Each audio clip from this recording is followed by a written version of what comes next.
സുഹൃത്തുക്കളും ചേർന്ന് പീഡിപ്പിക്കുന്നതായി പരാതി. 6 വർഷമായി നാട്ടിൽ പോകാനോ ഇക്കാമ പുതുക്കാനോ സാധിക്കാതെ കണ്ണൂർ സ്വദേശി അബ്ദുൾ റസാഖും കുടുംബവുമാണ് ദുരിതത്തിൽ കഴിയുന്നത്. സൗദിയുടെ കിഴക്കൻ മേഖലയായ ഹഫർ അൽ ബാത്തിൻ എന്ന പ്രദേശത്താണ് മലയാളി ദമ്പതികളെ സ്പോൺസറും കൂട്ടാളികളും ചേർന്ന് പീഡിപ്പിക്കുന്നതായി പരാതി ഉയർന്നിരിക്കുന്നത്. 6 വർഷത്തോളമായി നാട്ടിൽ പോകുവാനോ ഇക്കാമ പുതുക്കുവാനോ സാധിക്കാതെ കണ്ണൂർ സ്വദേശി അബ്ദുൾ റസാഖും ഭാര്യയും 2 കുട്ടികളുമാണ് ദുരിതത്തിലായിരിക്കുന്നത്.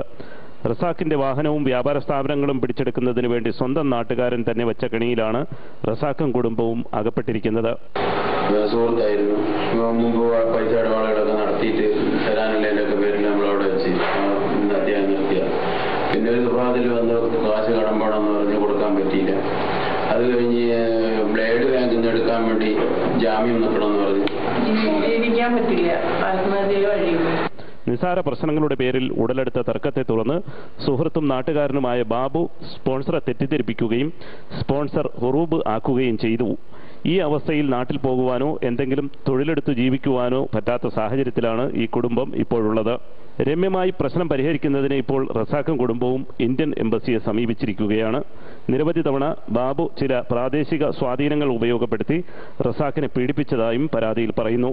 അടിയന്തരമായി പ്രശ്നം പരിഹരിക്കുന്നതിനുള്ള നടപടികൾ നയതന്ത്ര കാര്യാലയത്തിന്റെ ഭാഗത്തു നിന്നും ഉണ്ടാകണമെന്ന ആവശ്യവും ശക്തമായിട്ടുണ്ട്.